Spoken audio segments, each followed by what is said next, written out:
In this episode, I'm gonna talk to you about 3 things you can do to avoid unnecessary intervention during childbirth. If you're new here, welcome to Wise and Wild Motherhood. I am your host, Laura, and here I am talking to all the women that are on the natural pathway to motherhood. In here, we are talking about everything from trying to conceive to pregnancy, natural birth, postpartum, breastfeeding. Everything is evidence-based, but also guided by a sacred feminine wisdom. If you are a mother or a mama-to-be seeking for a more aligned, natural, empowered way, you are in the right place. You're probably here because you want a natural birth and you know that when you go into the system, you're gonna have to fight against a routine, systematic intervention that you might not want. I'm not gonna talk about induction today because this is a really big subject and I probably will talk about it in another video. But I'm gonna talk about other things that, let's say you are not gonna be induced, and there are 3 things that I would like you to know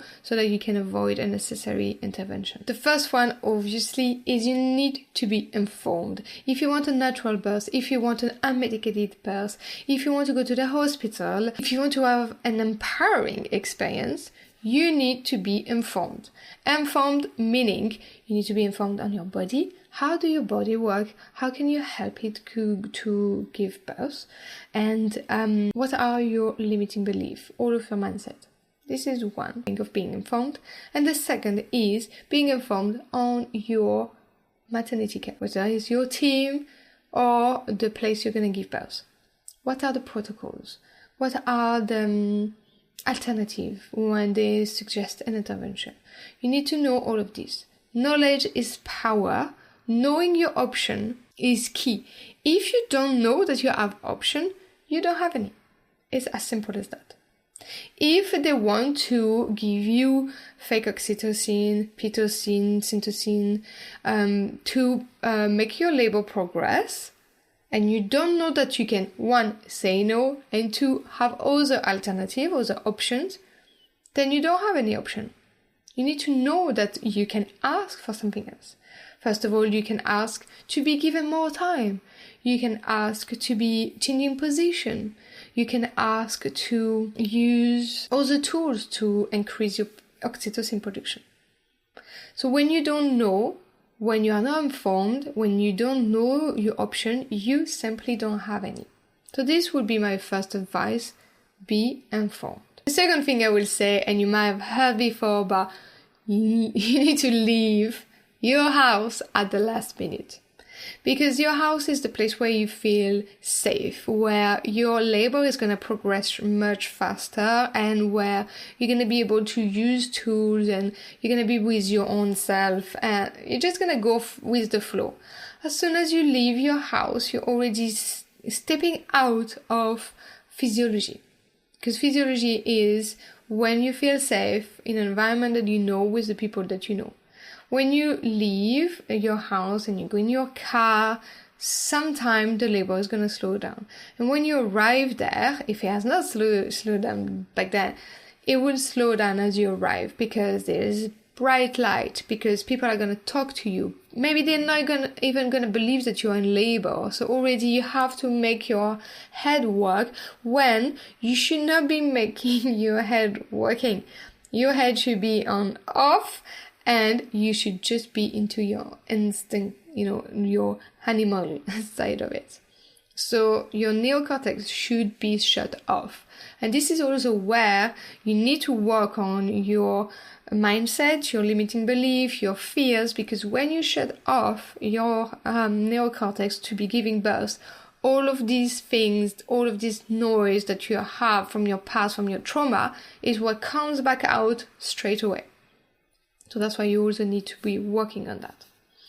So you need to leave at the last minute, because if you arrive there and you're only 3 centimeters dilated, first of all, you are on a clock. You're going to be on a clock. They're going to be monitoring your labor and be like, this has been too long. We're going to do this. We're going to do that. We're going to do that. So we're going to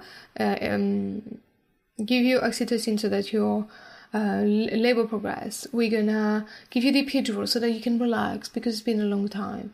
Or we're gonna give you a C-section because I think your baby is in distress, and so on and so on. But when you go to at the last minute, first of all, your labor will have progressed faster. And then when you arrive there and you're like, 6, 7, there's not that much more time. And you're probably already in a state that your labor won't stop. However, it can happen. That happened to a friend of mine. Her midwife was very, very horrible and rude and mean with her. And her labor stopped. She was 9 centimeters dilated. So this can happen. This is really where your partner should be protecting your space. This could be the partner being prepared, could be another thing to avoid unnecessary intervention, but I'm not gonna put it in this video.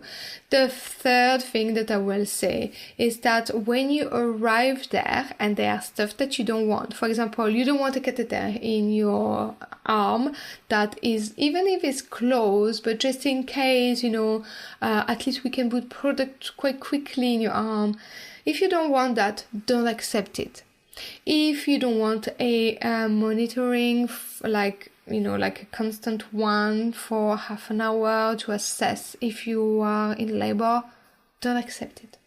If you don't want a vaginal check because they don't know if you are in labor, we should put you in this room or if we should let you wait, if you don't want it, don't accept. When you accept one first thing that you did not want, that was really clear with you, you didn't want those interventions because they are still intervention. You didn't want them to put their fingers inside. You didn't want this monitoring and stay, seated or, on the bed for half an hour. You didn't want if these things you didn't want and you accept it as soon as you arrive, you are gonna be in this passion mode. I've already said yes to something I didn't want, so I'm gonna say yes to the rest. It's gonna be very hard to come back to it. You can do it, obviously you can do it. But if already as you arrive, you are not submitted to things you didn't want, that are unnecessary, that are just routine, that are just to help them but not you, because remember, let's be selfish, this is our day. We do not care if that doesn't help them. Obviously, we are not going to put ourselves in danger, but checking if you're dilated or not, or putting a closed IV so it's there just in case and you don't want, because you're planning on a natural birth and that would be as quick to do it later. Nothing is going to be emergency enough and quick that we need to, intervene that quick that we can put one then. So if you are really strong about what you want and you don't want and you accept things, as soon as you arrive, you're going to be put into this position, this submitted position, this, okay, I don't want to be the annoying woman here. But forget about that. Be selfish. This is your day. Do not care about routine and systematic intervention that do not apply to you. I'm talking to you because I assume that you want a natural birth. I assume that you want a physiological birth. I assume that you want to be empowered when you give birth. So I assume that this is part of it. If there are stuff you don't want, do not say yes just to be nice. So this is also where, I come back to being informed, and being informed is also working on your mindset. I'm gonna stop with this here. I'm sure there's many other things that I want to talk about, but I want those episodes to be short and sweet so that everybody can listen to them.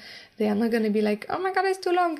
No, use 10 minutes, you can listen to that. It's quick, it's short, it's straight to the point. If you have questions, take responsibility to ask me in the comments, and then I will take the time to answer either in the comment or I will take the time to make a video about it if I believe that it can help more women and that I have more to share. So please do not hesitate, leave a comment, subscribe if it's not already done, and I will see you in the next episode. Bye bye!